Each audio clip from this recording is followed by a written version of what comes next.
keilmuan, skill gitu ya. Kemajuannya pesat sekarang. Pendidikan ya, anak-anak bisa belajar sendiri dan pinter-pinter sekarang. Tetapi integritas moral itu sangat menurun.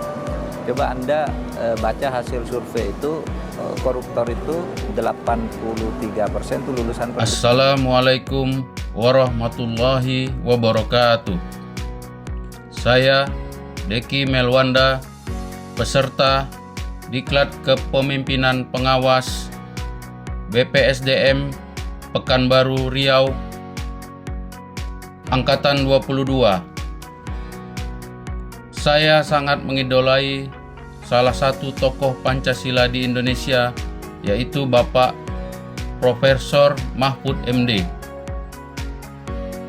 Yang saya nilai Bapak Profesor Mahfud MD adalah seseorang tokoh yang memiliki integritas tinggi dan sangat mumpuni.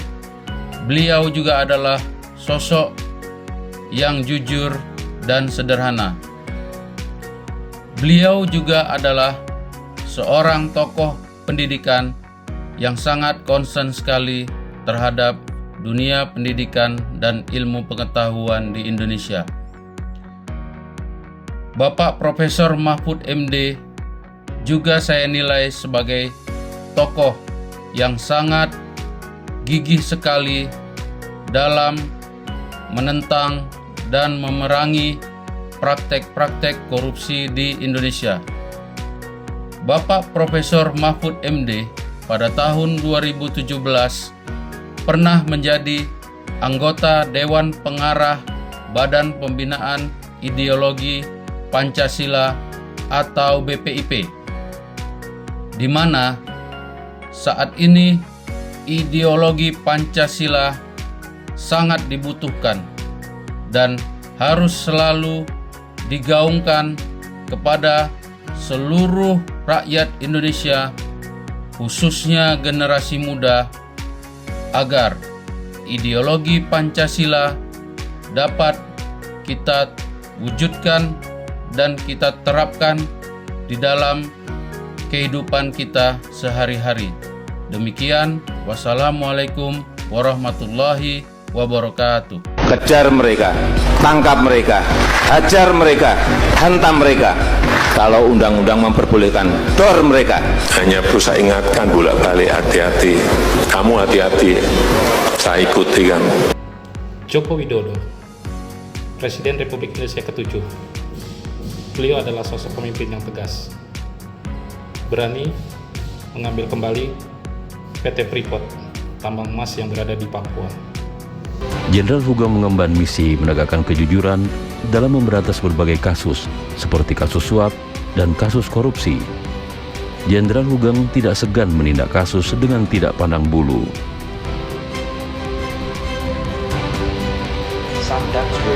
Assalamualaikum warahmatullahi wabarakatuh. Saya Dani Tri Prasetyo, peserta PKP Angkatan 22. Untuk pemimpin Pancasila yang saya ambil keteladanannya adalah Jenderal Hugeng Iman Santoso. Jenderal Hugeng Iman Santoso patut dianggap sebagai pemimpin Pancasila karena seluruh sikap, prinsip, dan keteladanan hidupnya mencerminkan nilai-nilai luhur yang terkandung dalam Pancasila. Ia dikenal sebagai sosok yang jujur, berintegritas, dan tidak pernah tergoda oleh jabatan maupun fasilitas mewah. Dalam berbagai kesempatan, ia menolak segala bentuk gratifikasi maupun pemberian yang berpotensi mempengaruhi objektivitas tugasnya, suatu sikap yang menunjukkan pengamalan nilai ketuhanan yang Maha Esa dan kemanusiaan yang adil dan beradab. Keberanian Hugeng dalam menegakkan hukum tanpa pandang bulu juga menjadi bukti pengamalan sila kerakyatan yang dipimpin oleh hikmat kebijaksanaan dalam permusyawaratan dan perwakilan. Ia berani mengusut kasus besar yang melibatkan pejabat maupun tokoh berpengaruh, meskipun langkah tersebut membuat dirinya tersingkir dari jabatannya. Namun, justru dari keberaniannya itu terlihat bahwa dirinya lebih memilih menjaga kebenaran dan keadilan ketimbang mempertahankan kedudukan. Kesederhanaan dalam kehidupan sehari-hari semakin menegaskan konsistensinya dalam mengamalkan sila keadilan sosial bagi seluruh rakyat Indonesia. Meski menduduki jabatan tertinggi di kepolisian, ia tetap hidup sederhana, tidak menumpuk kekayaan, dan tidak menggunakan kekuasaan untuk memperkaya diri atau keluarganya.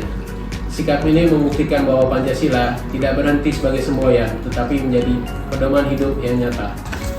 Oleh karena itu, Hugeng layak disebut sebagai pemimpin Pancasila, karena pemimpinannya membuktikan bahwa kekuasaan sejati bukanlah tentang jabatan atau harta, melainkan tentang keteladanan, keberanian moral, dan pengabdian tanpa pamrih bagi bangsa dan negara. Figur seperti Jenderal Hugeng adalah cerminan ideal bagi generasi penerus bangsa. Pemimpin yang memegang teguh nilai-nilai Pancasila, menjaga keadilan, dan selalu berpihak pada kepentingan rakyat. Di Indonesia merdeka. Selama 66 tahun perjalanan bangsa, Pancasila telah mengalami berbagai batu ujian dan dinamika sejarah sistem politik. Sejak zaman demokrasi parlementer, era demokrasi terpimpin, era demokrasi Pancasila, hingga demokrasi multipartai di era reformasi saat ini. Di setiap zaman, Pancasila harus melewati alur. Assalamualaikum warahmatullahi wabarakatuh. Menurut saya, B.J. Habibie adalah seorang sosok pemimpin yang sangat Pancasila dan mengamalkan nilai-nilai Pancasila. Dengan sifat-sifat negarawan beliau berhasil mengantarkan bangsa Indonesia untuk menuju era reformasi. Beliau melepaskan kepentingan pribadi beliau demi menjaga kestabilan bangsa dan negara pada saat pasca kerusuhan 98. Pemikiran-pemikiran beliau yang sangat tajam, tetapi juga masih terdapat aspek-aspek Pancasila. Maka dari itu, saya sangat mengidolakan beliau.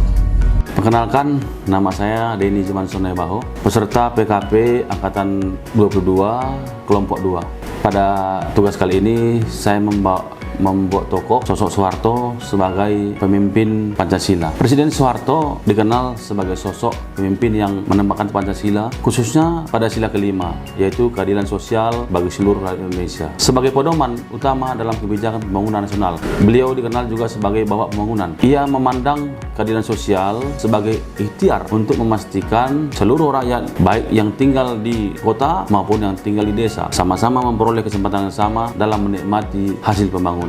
Selain itu, pada saat kepemimpinan beliau, saat memimpin Indonesia, beliau memperkenalkan program Repelika, yaitu Rencana Pembangunan 5 tahun. Soeharto berupaya mendorong pertumbuhan ekonomi yang merata sekaligus membuka lapangan kerja yang baru. Salah satu kebijakan strategisnya adalah, mungkin kita kenal dan kita dampak hari ini, adalah program transmigrasi, yaitu pemindahan penduduk dari wilayah yang padat ke wilayah yang sedikit dengan harapan pembangunan bisa menjadi merata. Kebijakan ini ditujukan untuk pembangunan dapat dirasakan secara lebih merata di seluruh Indonesia. Pencapaian besar lainnya adalah keberhasilan swasembada beras pada tahun 1994 yang tidak hanya menjamin ketersediaan pangan nasional, tetapi juga meningkatkan kesejahteraan para petani sebagai tulang punggung bangsa. Berbagai kebijakan lain seperti instruksi presiden atau impres, desa tertinggal, pembangunan sekolah dasar, penyediaan layanan kesehatan melalui puskesmas, serta pengadaan infrastruktur publik menunjukkan komitmen nyata Soeharto dalam menghadirkan keadilan pembangunan. Meskipun terdapat kritik dan tantangan terkait pemerataan hasilnya, orientasi kepemimpinannya tetap menegaskan bahwa sila kelima merupakan landasan penting untuk menjaga persatuan nasional dan mewujudkan kesejahteraan bersama